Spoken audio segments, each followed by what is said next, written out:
1987, I think. Recorded. Okay. But it has never been spelled out. So many people kind of refer to Hopper's text about emergent grammar, but nobody has ever said, look, okay, we can actually study language in this framework.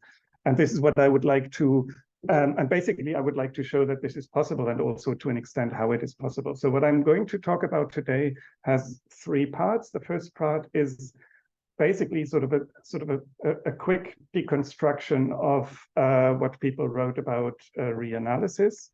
Then I will kind of very quickly present a case study that exemplifies what I've been saying. And then at the end, I hope I still have time, I would like to link this with the general idea of emergent systems, which is actually not necessarily only language related, because there are many different emergent systems out there.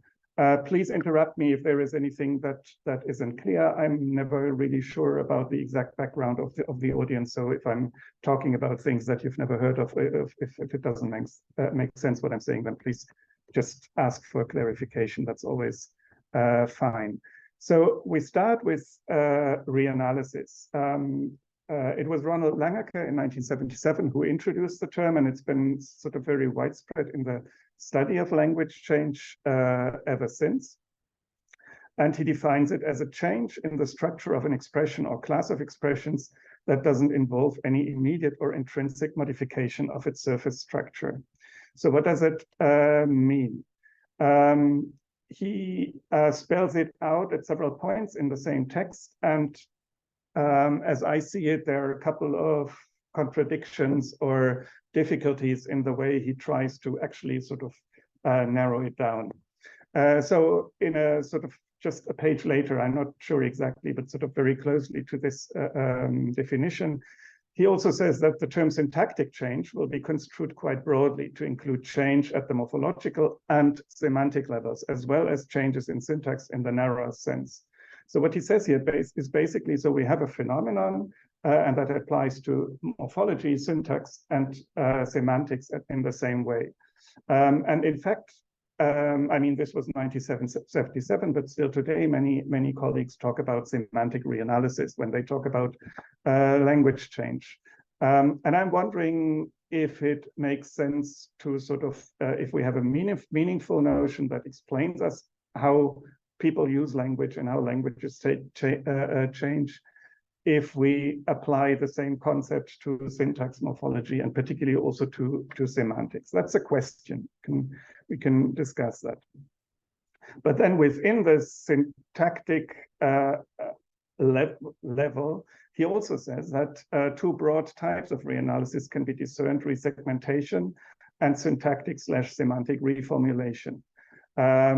So that would already be two different types: syntactic resegmentation, semantic resegmentation, syntactic, and so on.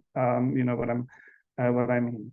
In fact, when we talk about resegmentation, or later colleagues who talked about resegmentation, it was sometimes called rebracketing, subdivided this into three parts. And this is also something that already exists, as you can see here. I assume people on Zoom don't see my cursor. Okay, it's visible. Perfect. Okay. So it's already in his text. He kind of subdivides the resegmentation already in three different subparts. Just let me do it this way. Okay. So there are all sorts of different things that are included in reanalysis already in the original text, and that is more than 40 years ago. I'm not going to discuss quote in detail. I would just like to point out the last part of this quote, the last two lines. So he kind of comments on several things about reanalysis, and then he says reanalysis does, however, isolate a coherent class of phenomena that lend themselves to reasonable characterization. And this is exactly what I'm kind of calling into question. So because what he's presented on these pages is not coherent in the best sense. There is another problem with the original definition. So this is the stretch that I showed to you in the very beginning. Change in the structure of an expression or class of expression that does not involve any immediate intrinsic modification of its surface structure. And now the question is, what does that mean? What is the surface structure? In early generative linguistics, we had the distinction between surface structure and underlying structure, but this has long been given up, even by Chomsky and by generative linguists. So nobody kind of assumes that there are these two different levels. What I would like to show in the following 2 minutes is that whoever deals with reanalysis in whatever way and from whatever perspective, implicitly or sometimes even explicitly uses this distinction between there is a surface and there is something hidden or underneath or whatever. So in addition to the lack of coherence in the definition, there is also the problem that it uses a concept which actually nobody knows exactly what that is or where that is or how we should deal with that. So in the following, I'm particularly going to focus on this second problem with the surface. As a preliminary conclusion, well, one thing is, he actually in this 1977 text, Langacker actually tries to explain what the difference is, and he says the underlying level or levels is relevant for syntactic reanalysis may consist of any aspect of morphological, syntactic, or semantic structure, anything more abstract than the surface level as defined above. The structural features include the location of morpheme and clitic boundaries, surface constituent structure, underlying constituent structure, the semantic value, the syntactic functions of morphemes, and so on. So he basically sort of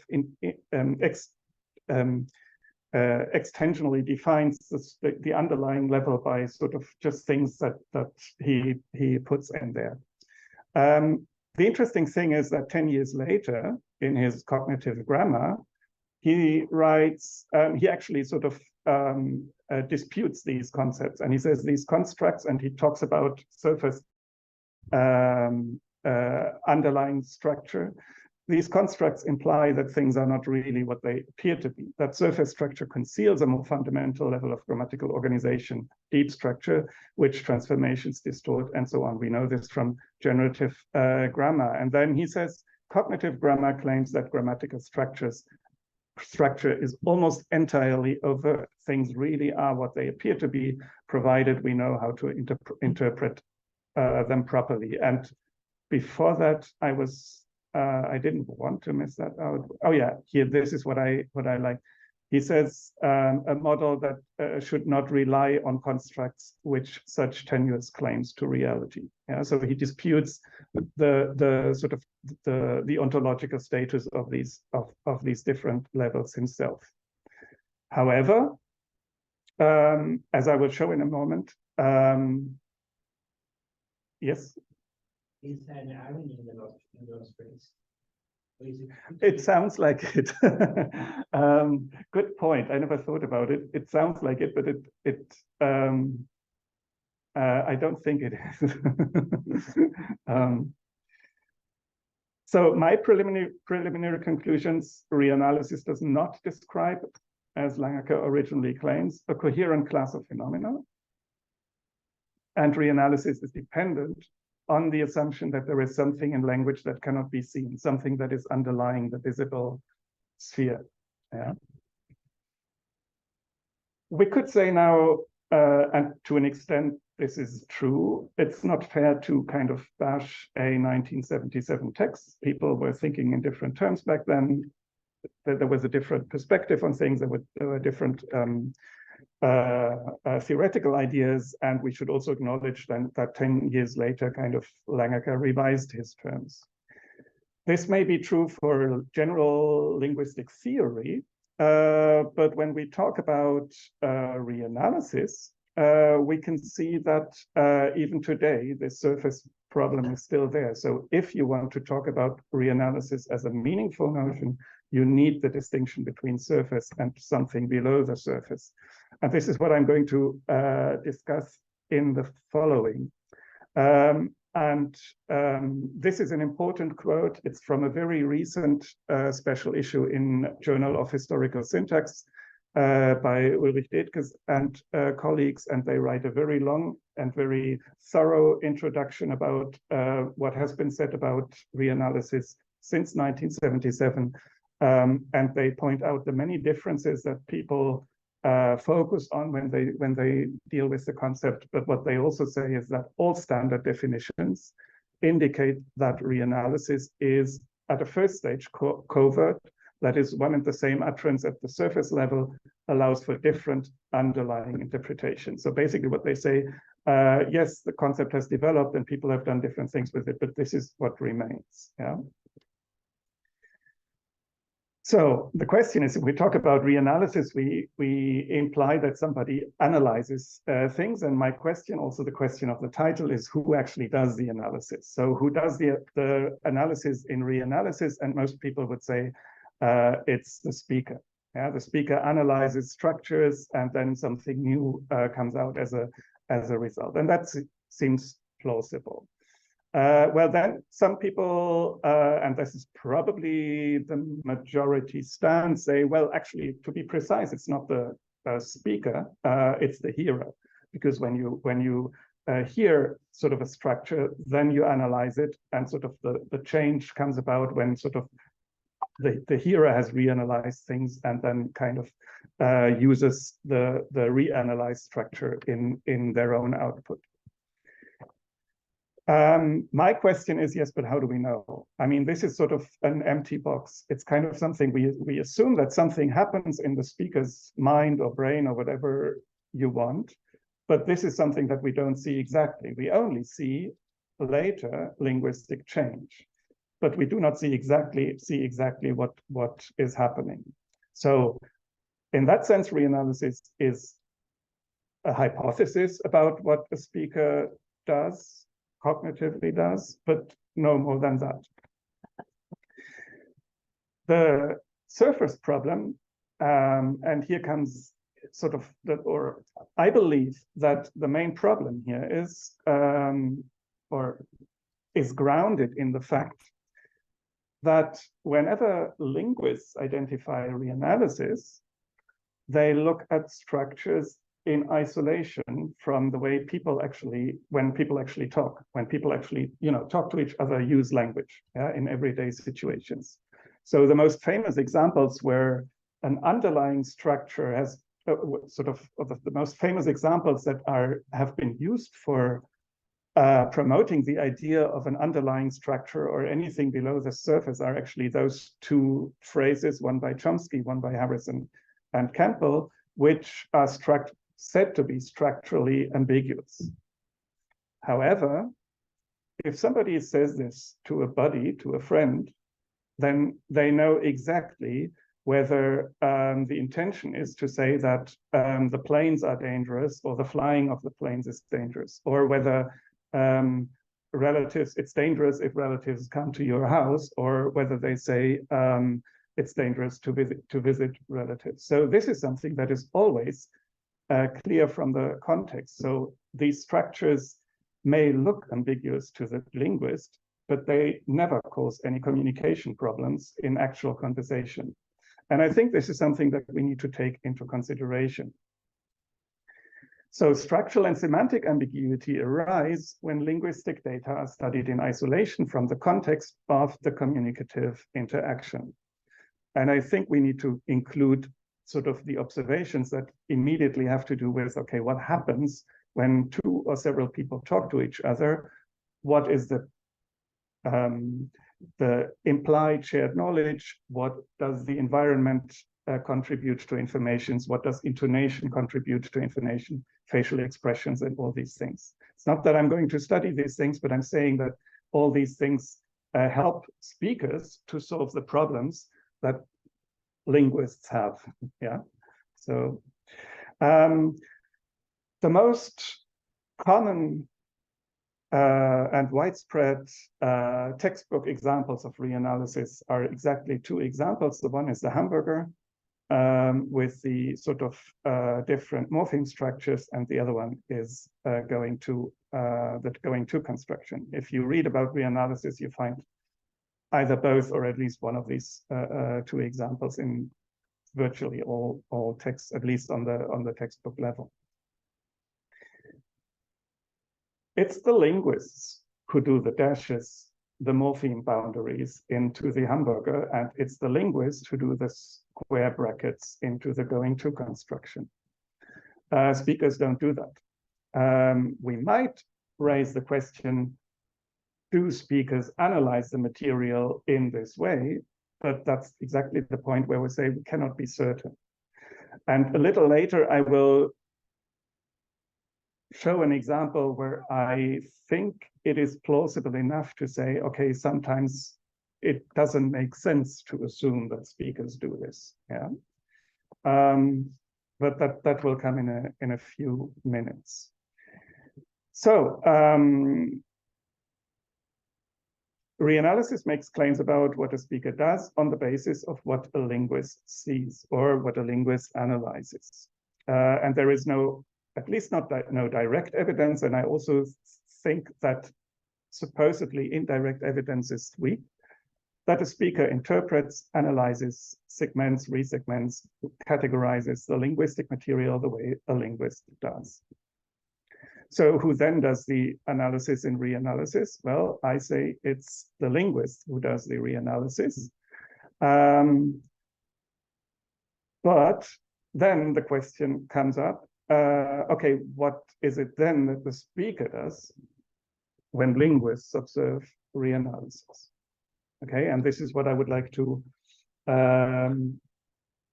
what I would like to kind of show or make plausible in the following, and this is where the concept of recontextualization will help me.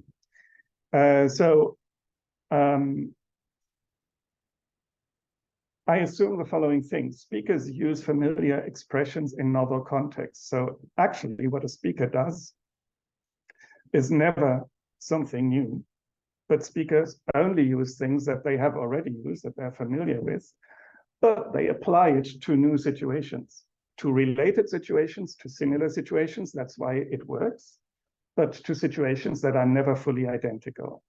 And this is exactly the point where I think that the immediate context of each individual situation or circumstance of a communication is meaningful and is part of what constitutes a linguistic sign, in whether a word or a syntactic structure or whatever you want. So I would call that speakers recontextualize and they don't reanalyze. Reanalyzing is what linguists do.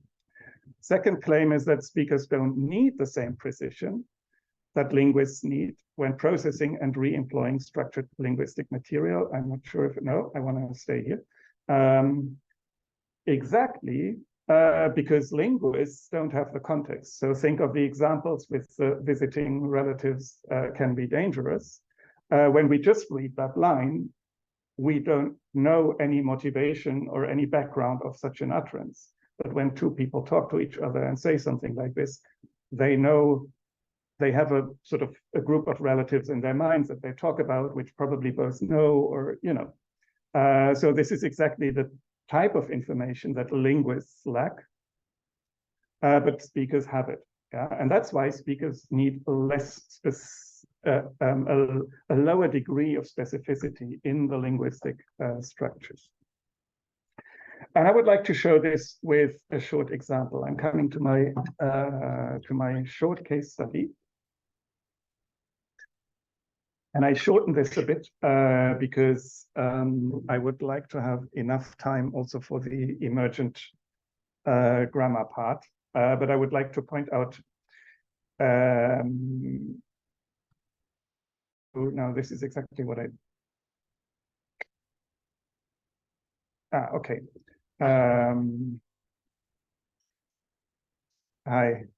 This doesn't show exactly the way I intended it, but what's important are only the sort of, the gray shaded line is not important. So only let us go in and let's go in. as linguists, we wouldn't assume that there is a language change here, except perhaps there is something like a phonetic reduction. But phonetic reduction occurs all over. Yeah, if syllables are unstressed, they get reduced. If utterances are expected, they get reduced, and so on and so forth.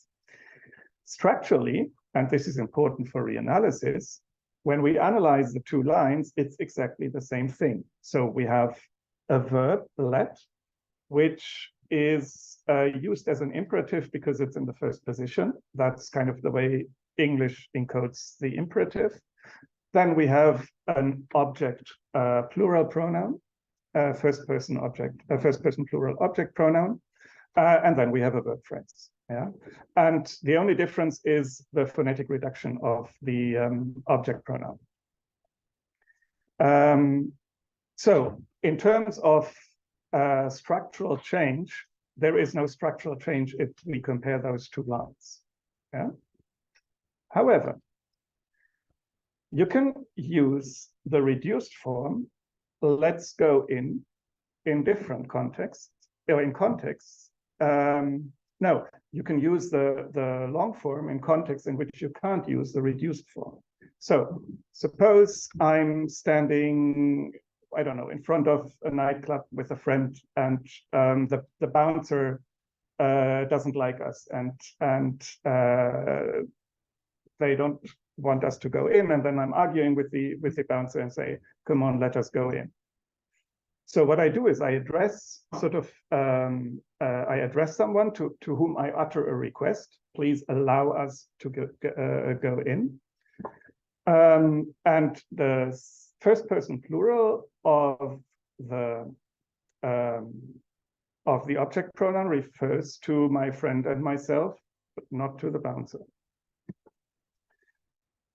I could also stand in front of the nightclub with a bunch of friends, and some actually don't really feel like going to the nightclub. They prefer to go to the cinema, and we're kind of having a discussion on what to do. And then I say, come on, let's go in. Yeah, or let us go in. Now, what I do is I address sort of address a group of people, but the first person plural of the object pronoun this time includes the addressee. In the example of the bouncer, it doesn't refer to the addressed person. Yeah. Now, this is a difference that is well described in linguistics. It's the difference between first person inclusive and first person exclusive. So clear grammatical, well-known grammatical categories. However, they don't occur in English, and they don't occur in other European languages, or in the ones that I know at least. But they occur here. Yeah? And the distribution of let us go in and let's go in clearly follows exactly those situations, inclusive first person plural and exclusive first person plural. Now, if we assume that speakers use the linguistic structures the way linguists do, we would have to assume that every speaker of English has kind of stored or processes the distinction between inclusive and exclusive in their mental grammar or in their mind. Only for this single construction, for no other case in English. Yeah? So that we would have to assume that speakers do exactly that distinction if we believe that speakers analyze things exactly the way linguists do. What I'm saying is that no, the distinction between inclusive and exclusive first person plural doesn't exist for speakers, but they are flexible enough to use the construction in both ways, in different, slightly different, but sufficiently similar configurations of the external world, of the situation of the communication. So speakers just use underspecified material flexibly by transferring it from one context to the other. And this is what I mean by recontextualization.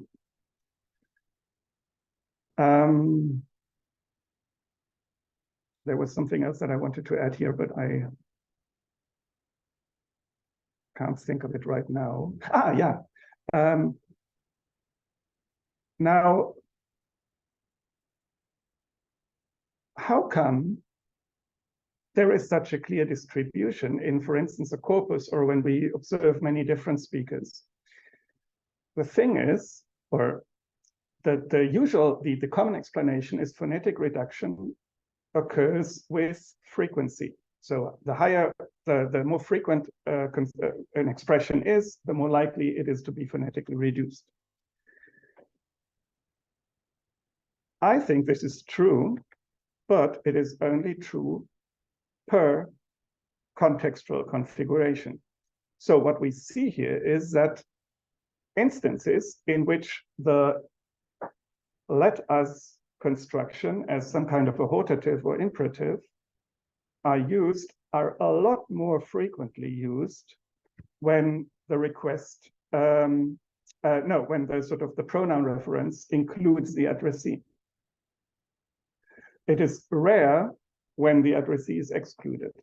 And therefore, the phonetic reduction follows the difference in contextual configurations. So the reduction is possible in a frequent configuration. It's not possible in a rare configuration. And this explains the distribution of the shortened form in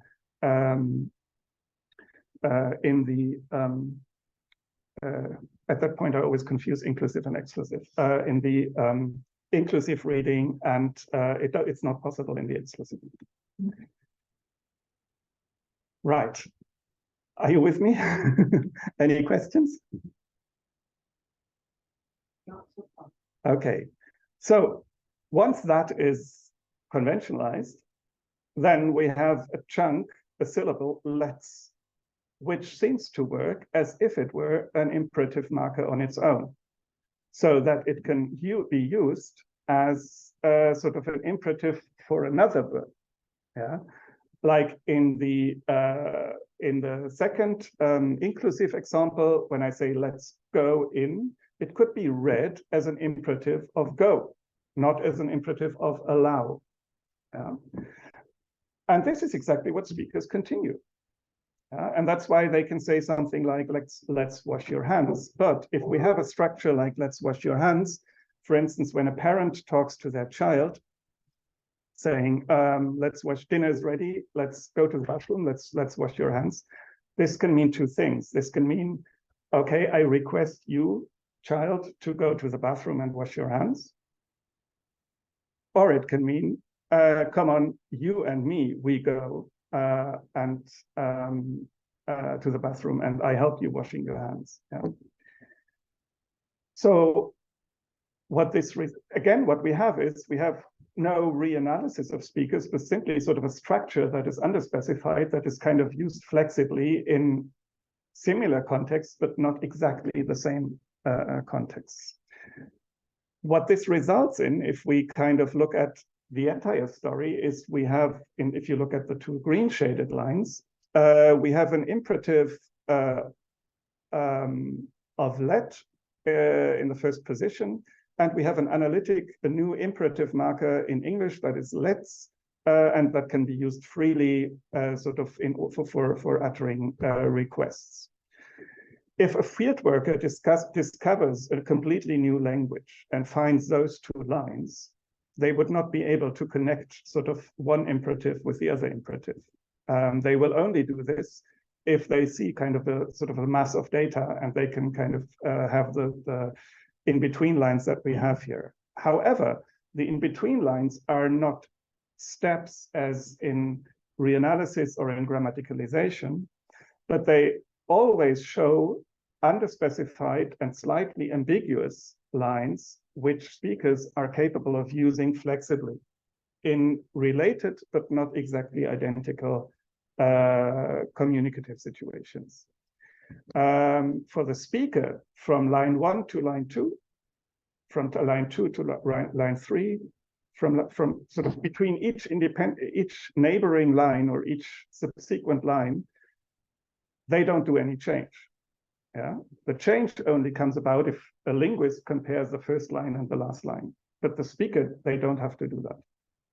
Yeah. Right. And this is what I call recontextualization. So I'm not saying in the same sort of way as people talk about grammaticalization or reanalysis, a certain structure is recontextualized, but recontextualization refers to single instances of expressions, of utterances, and the reuse or the recycling of these structures in the next case, in the next use, in the next situation. And I think it's sufficient for speakers to constantly sort of recontextualize material, saying it again, in order for a corpus of data with many speakers involved, at some point, revealing sort of a structural change.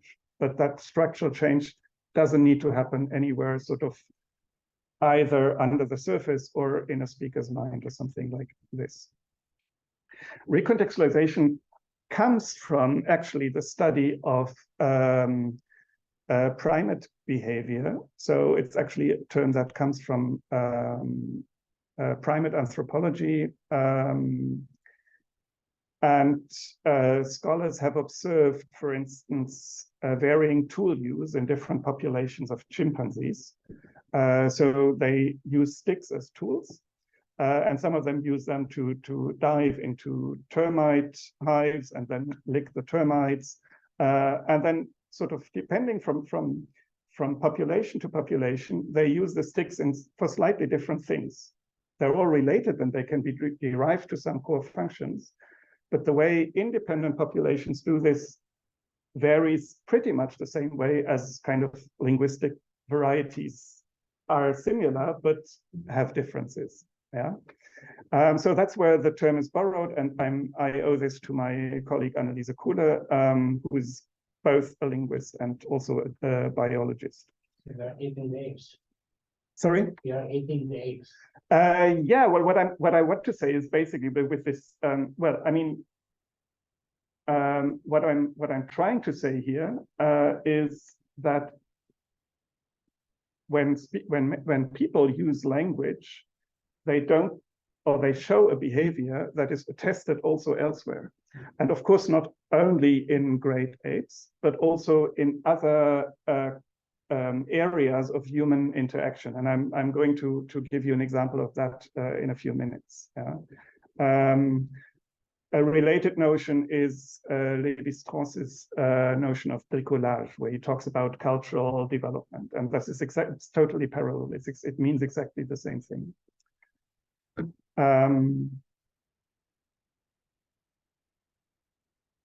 So for the moment, my claims the linguistic sign is inherently underspecified and context dependent from the speaker's perspective. And this means that language doesn't exist outside usage. Or in other words, only if linguists take language outside of usage and look at it in isolation, then these questions come up. Oops, no, sorry, this is not what, now I know why I have the wrong slides. Haha. Okay, sorry, I need to change this. Okay.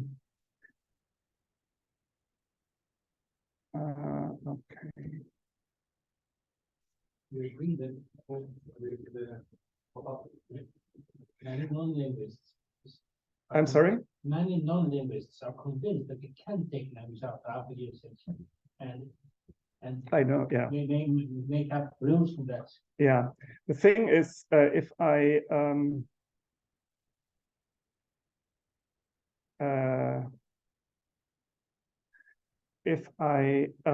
talk to these ideas to non-linguists, they say, oh, well, yes, but of course. And if I talk to linguists, I'm always skeptical because they, so I'm very sorry. This was a silly mistake because I used sort of a slightly different slideshow, and I'm going to reshare, yes. Sorry about this. Got it. But it shouldn't make,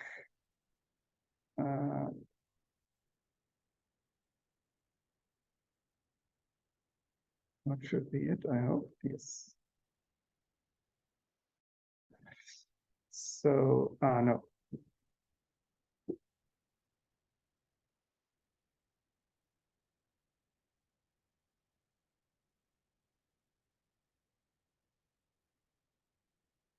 Okay, first of all, I close this so that I won't have any difficulties here. How much time do I have left? 10 minutes. Okay, good. That should do. Am I? Okay, that's fine. Yes, that's fine. But it shows something else on your. Hang on, but I can fix it easily. I will. Okay.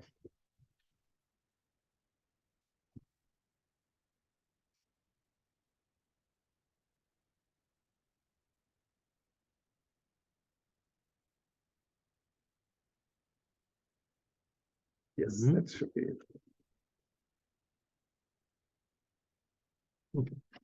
Okay. Yeah, I'm very sorry.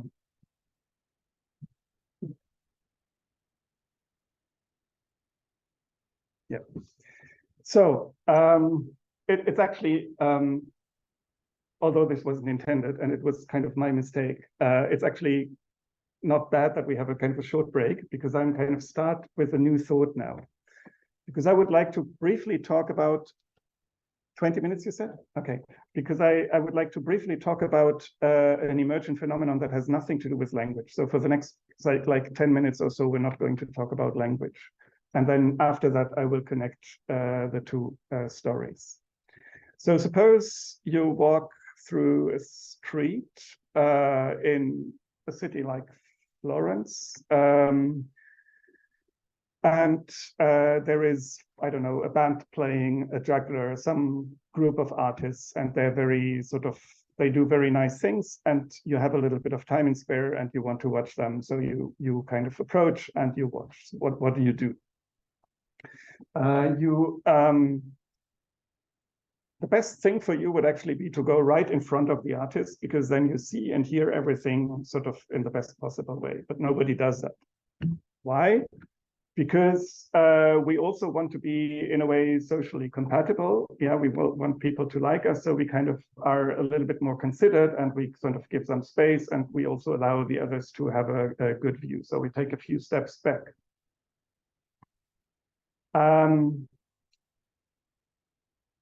So the intention of the spectator is A, to have a good view, and B, to be socially adequate, yeah, to not be to not impose one's selfishness on others. The two intentions are conflicting. Yeah, so they actually force us to do opposite things, and we need to make a compromise. So the result is my positioning, where I stand in this crowd of spectators, and that is the result of the compromise of those two conflicting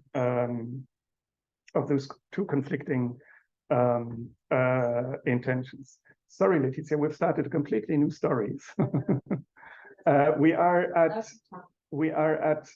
sort of a person approaching a street artist, and they want to watch the performance, and they don't go too close because that's not adequate, but they also don't want to go far away because then they don't have a good view. And so the positioning of the individual is a compromise between these two conflicting intentions. They don't want to pay for when they leave.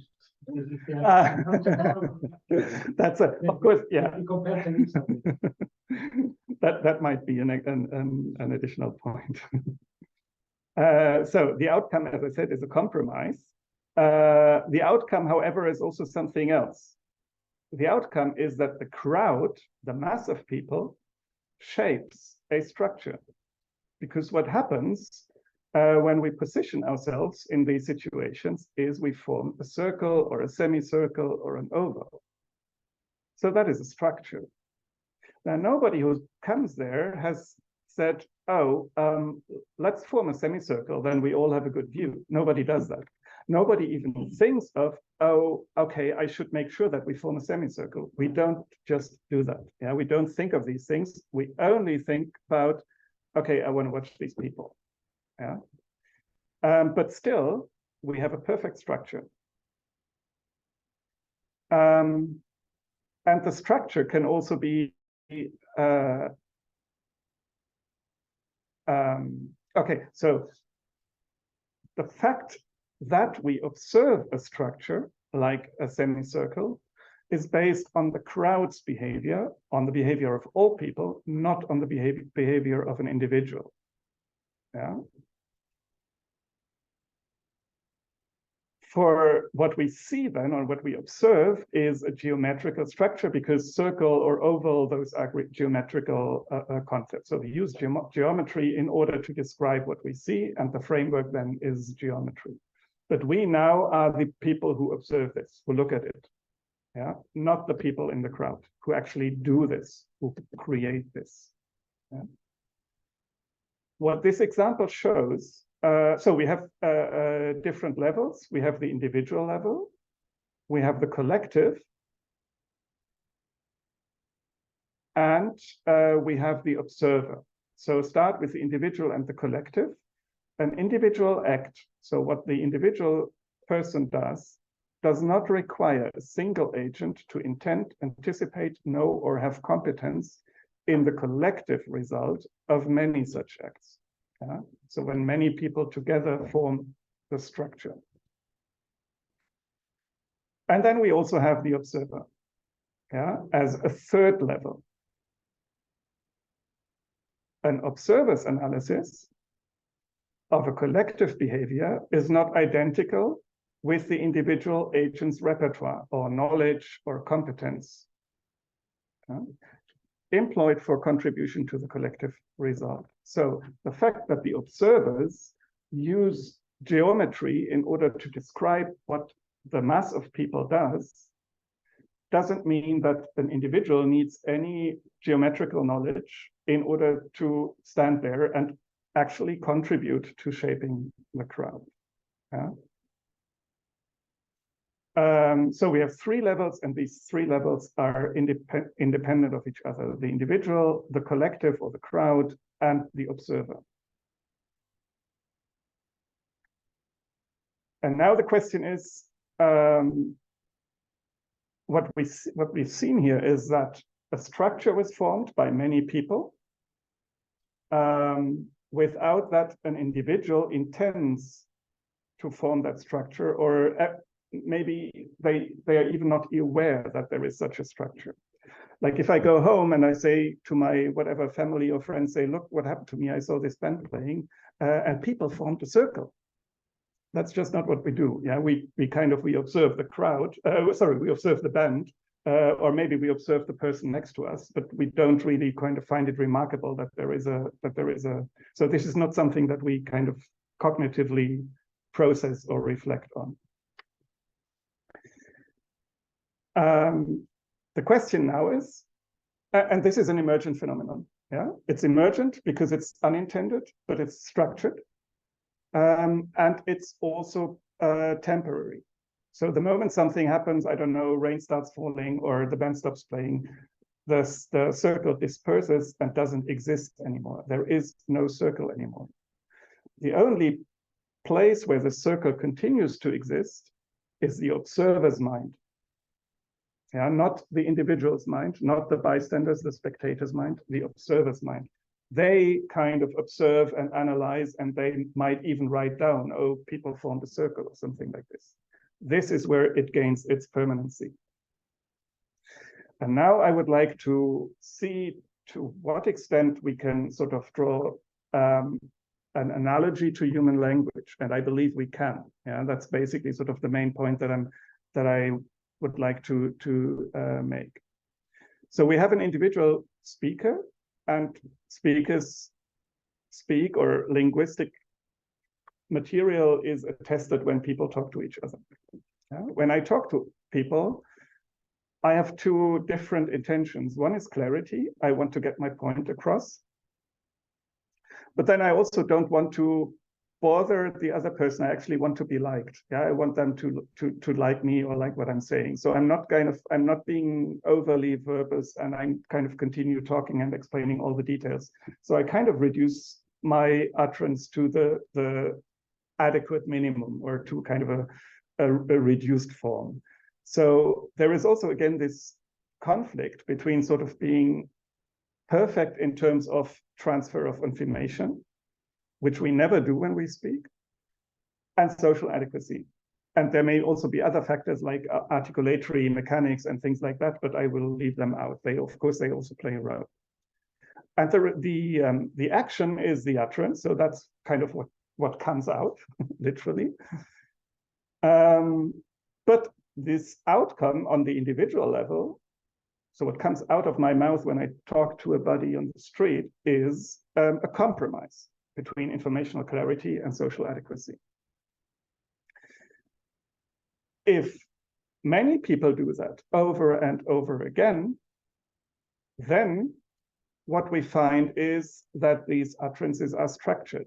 It is very important that we cannot, as a linguist, identify a new imperative marker in English on the basis of only one single person speaking. But we need many people speaking in a similar way so that we can actually say, okay, there is an empirical basis for us linguists to identify, oh, English has a new imperative, which didn't exist before. Yeah. So the structuredness of language is something that can only be retrieved from the mass of people, from mass data, and there is a good reason why corpus linguistic insists on, large amounts of data as kind of the best source for identifying structural differences. Yeah?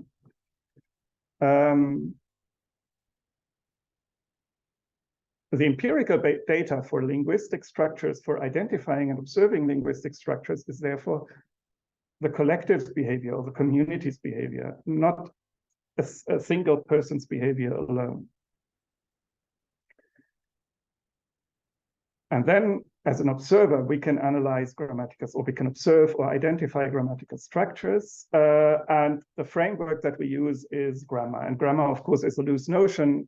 Whatever linguistic theory we use, or whatever, just sort of the old style classical grammar repertoire or whatever, but we have a sort of some kind of repertoire that we apply to looking at these things. What I want to show with this analogy is that there is good reason to assume that speakers don't need and actually don't do analyze the linguistic material in the way linguists do it. And what I don't want to say by this is that linguistic notions are bad. I'm not saying that reanalysis is a bad descriptor. So we can continue to use the term reanalysis when we talk about language change, just not as an hypothesis about sort of the cognitive reality of individuals. Yeah? Because that's not where the restructuring takes place. If we now recall these ontological levels, this is exactly what sort of, at least what linguistics basically sort of in all frameworks of the 20th century have done. Yeah, so note that the individual act is different from the collective result, or has no connection, it does not intend the collective result, there is no knowledge about it, no competence about it, and that an observer's analysis is not identical with what the individual agent needs to have as a repertoire in order to engage in speaking. So what we observe here are two things which the philosophy of science calls, they're different labels for different types of fallacies. The first thing, conflating conflating the observation with the actual reality is called reification. So the fallacy of taking the observer's abstraction for the real thing. Yeah. If I have a map on the wall and I say this is Italy, then what I mean is kind of this gives you an impression of Italy, and it's an abstract expression, but it is not Italy. Italy is something else. Yeah? It's not that thing on the map. That's the reification. And the second one is the mereological fallacy, or the fallacy of division, and that is the fallacy of taking what is true for the whole also as true for its parts. And I think this is something that structural linguistics, generative linguistics, and also usage-based linguistics in the 20th century do. is they analyze collective data, corpus data, whatever you want, and they make a hypothesis about an individual's cognition. Right, I think I should come to the end. I will skip this. We can kind of talk about this in the discussion. I pointed out recontextualization. I pointed out the parallels with the with other areas of behavior, whether primate behavior or human behavior. And the crowd of spectators, of course, would exactly be such an example of a different type of human interaction that is also emergent.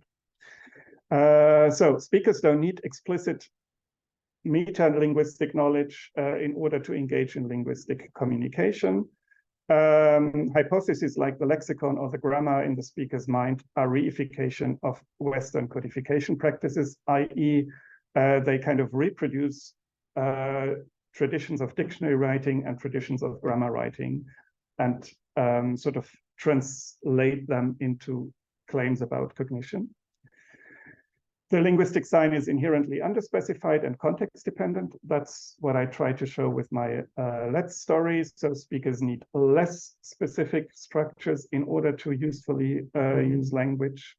And that means context is an inherent part, not only of the linguistic sign, but also of all other types of signs. A red traffic light in the Sahara Desert won't make people stop. Yeah, but it doesn't work there because it doesn't belong there. It's a different context. So language doesn't exist outside the acts of communication, and that basically means that usage is the system and there is no difference between usage and the system. And finally, there is no innovation or no individual changing structures, but there is recontextualization, and that leads in the long run on the collective level to language change. You probably won't be able to read this now, but I can give you all sorts of references if you need them. Thank you very much for your attention. Thank you.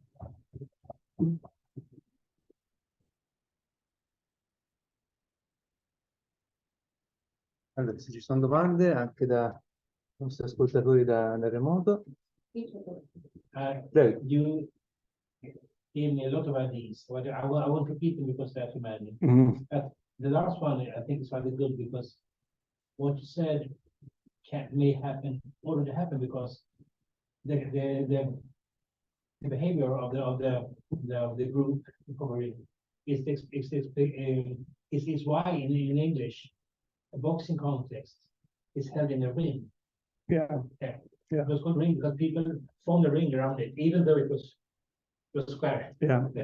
It's interesting. You can really there are lots of examples also of lexical semantics or semantic change where you can show exactly that in order to change, or when we observe the meaning change of a word over time, we do not need to assume that speakers always use it in the same sense, and only by kind of transferring this from individual communication to the next, you can observe the change.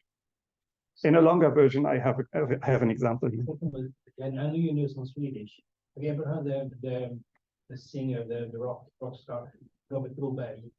No. So he specialized on reinterpreting. So, for example, in Swedish, when a modern verb proceeds to go to, you can omit the verb go. You say I shall hope. Yeah. And he made wonderful wordplays and very risky things on that. Yeah, but that also exists in other languages, and it's interesting because we have in English the somewhat archaic construction, I had rather, you do this and that. Yeah, this is exactly such a thing. Or in German, we use the modal for must, müssen. If we use that without a full verb, it means I need to go to the bathroom. Yeah. So there are these cases exist in other languages as well. And but these examples really show that I don't know if sort of in Swedish this can be generalized, but I would assume it only works with going. Yeah, it doesn't work with I must, whatever, do my homework.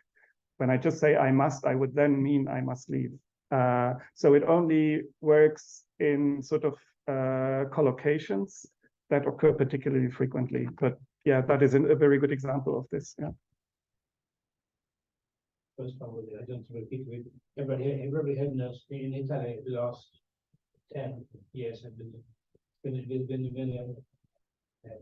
discussion, almost a war, because the Italian expression, the Italian piuttosto che,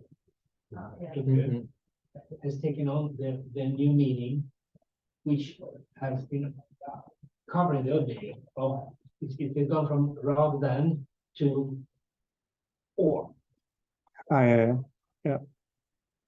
And people say, and people are angry with us linguists. Yeah. Because we say yes, it's unfortunate, but that's life. Yeah, it's possible. I remember talking with Luca Seriani, we said anybody because if they really have to read, we don't care. Because we're there. And then they say it's an error.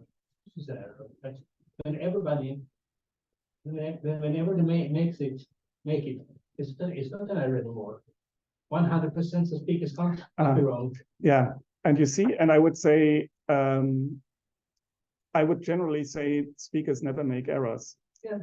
So that's why I would sort of, I think you didn't meant it that way, but I would never say this is an error, because speakers always plausibly recontextualize things. And the interesting thing is you can observe this in child language, because children have a smaller repertoire, so they just know only few words. Now, if a child observes birds building a nest, and then they say something like, "Oh, look, they're building a house," yeah, then this is a totally plausible recontextualization of a familiar word, house in the sense of home for family and for breeding children, to the bird's world. So this is totally plausible.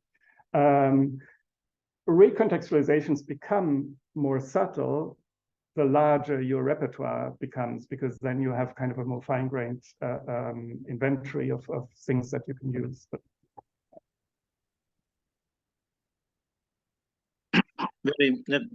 very interesting, because you have given an answer to the question of language change that from Hermann Paul to Noam Chomsky is always stops on the behavior, that's a wrong behavior, that individuals are the place of all happenings, of all change. And this is not true. Yeah. And you think that they are very interesting. And I suggest that your recontextualization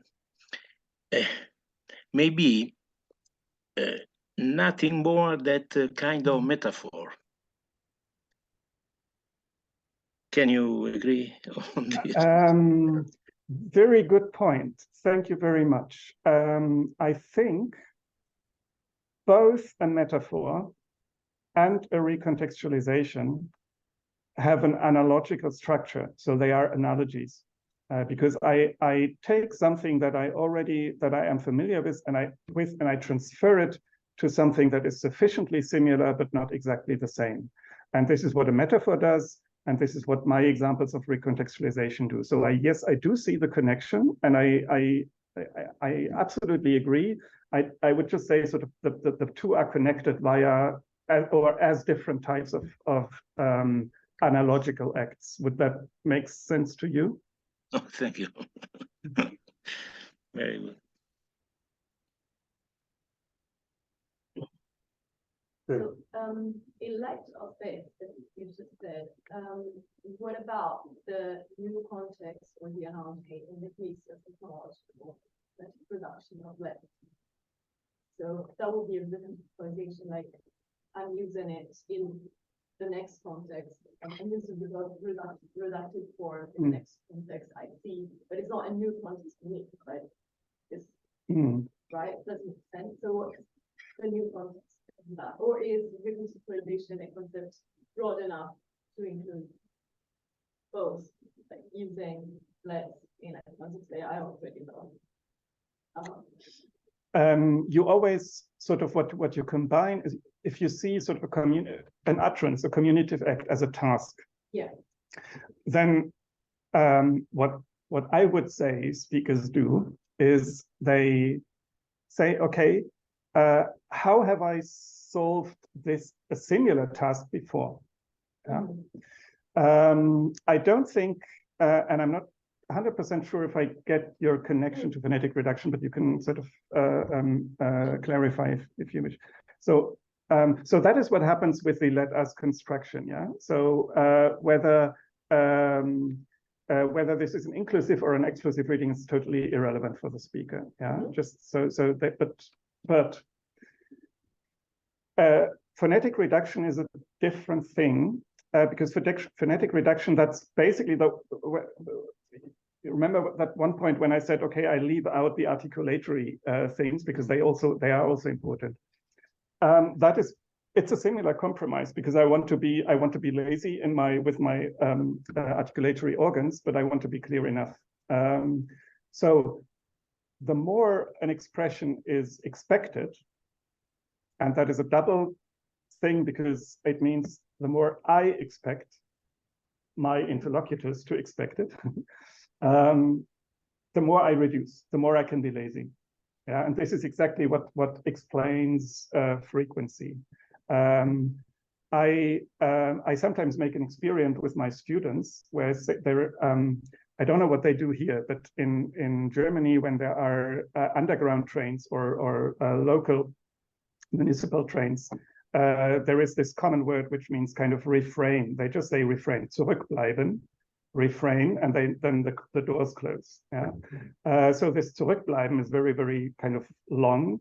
So the drivers who don't want to make an effort, they just reduce it extremely to something like monosyllabic or bisyllabic, zurückbleiben, something like this.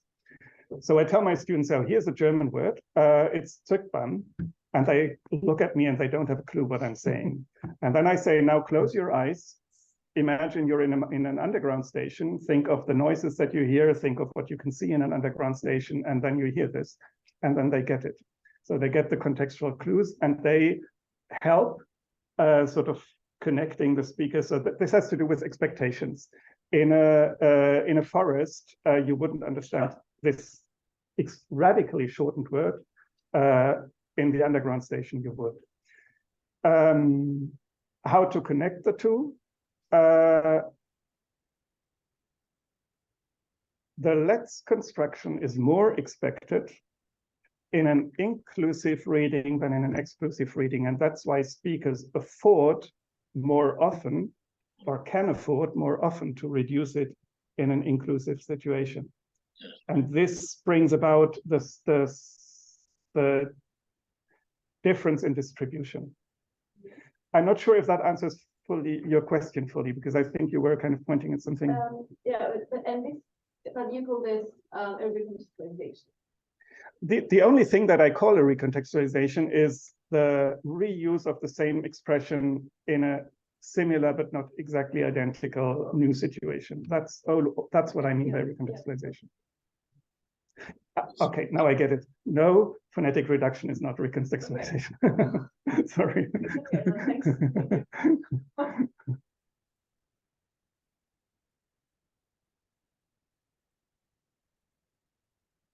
So maybe I should ask something as well. I saw many similarities in your talk and the tenets of usage-based grammar and exemplar theories and so on. And I was wondering, it is certainly true that the ability of categorize at a high level of intellectual abstraction, is some of the Western tradition, the Western tradition, and so on. But we are part of this tradition, right? So this abstraction game, categorization game, is becoming part of our experience, okay, of our living context. Yeah. Okay? So this abstraction per tradition becoming something that impact our means of language as well, because there's a paper by William Lebo in 2020, maybe his last paper probably, which is called the regularity of regular sound change in language, and it's a very, very interesting piece of the history of sociolinguistics, if you will, because sociolinguistics gave birth to this whole tradition of usage-based studies and word-level phonetics and the frequency, the importance of frequency, and so on. But Lebo recently told us that, you know, this may be the case for many situations, but we can also observe some changes that do not follow this word-specific trend, but are active at the category level. Yeah. And yeah. this is probably because we can categorize because we are part of this categorizing societies and grammatical society, right? And the grammar which the linguists analyzing the real speech have constructed is also part of our experience and our knowledge and our ability to speak. It's a sort of a circle in some sense. This is why I'm trying to, this is one of the slides that I had left out. The problem with this is, and I think this is why what I'm trying to argue for is sometimes difficult to chew for people, is that a certain type of education that, and also a certain type of approach to language in education has become so dominant in Western societies that, and I'm the victim of this myself. Like when I find it very difficult to learn new languages because I always think of this in my grammatical, I analyze far too much rather than just to speak and to dive into the communication. And I think we're used to doing this, particularly if we have some grammatical education.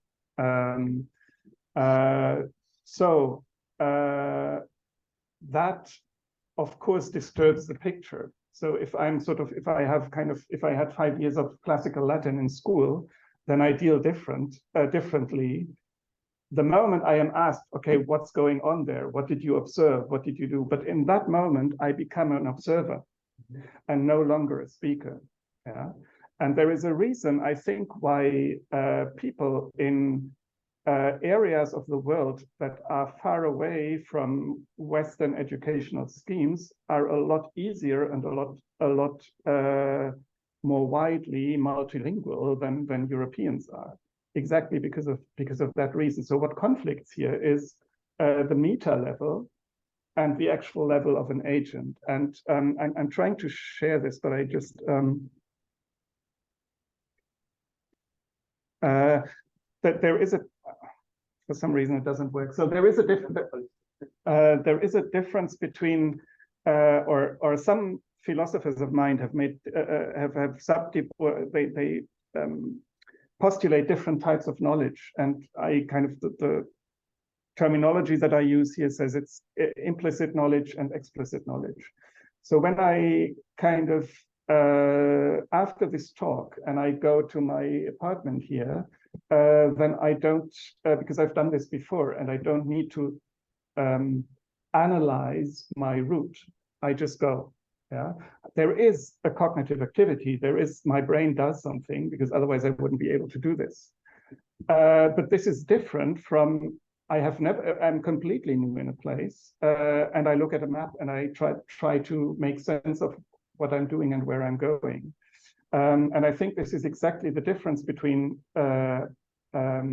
implicit knowledge, that is basically sort of knowledge how to do things, which is acquired by doing things, and explicit knowledge, which is meta knowledge, knowledge about things, which is acquired by studying or by learning or by instruction.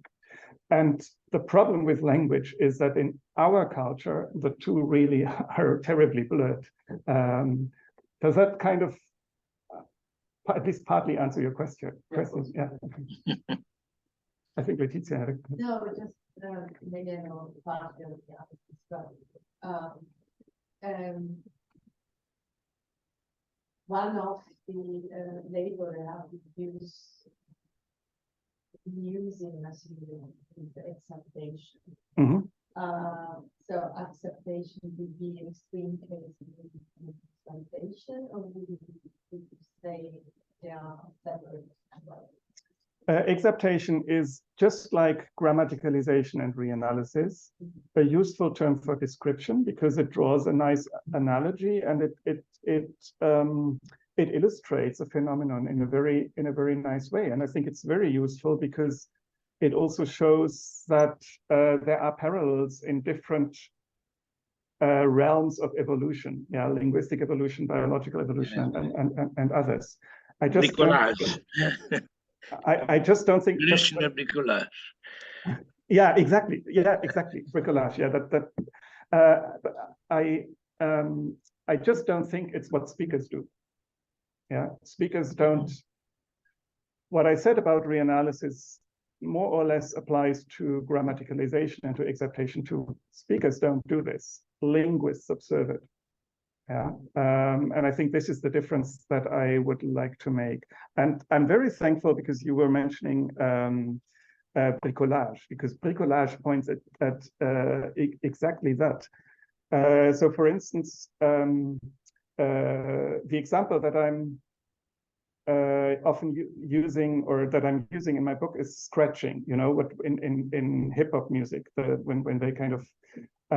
So how did it come about? It came about by sort of DJs making use of something that was technically already there. However, it was designed for a completely different purpose. So what you get is you get a record player designed as a machine to play recorded music. And without doing anything about the record player, just by using it the way it is, DJs started to produce music on that same device. So they use it for the opposite purpose. What did they do? What did they change? They didn't change anything. They just reuse the same device. And this is exactly an example of bricolage in sort of the cultural sphere. But it also shows that you can have change without individual agents changing things.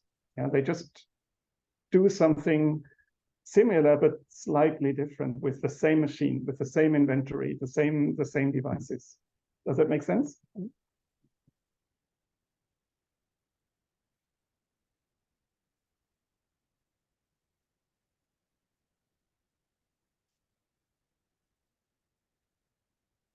Penso che ok with the discussion. Quindi niente, chiuderei la sessione. Again, thank you for your talk. Very Grazie a voi. and brilliant. And ci vediamo allora tra 2 settimane con Dieta Z. Grazie mille a tutti. Thank you. Grazie, complimenti. Grazie.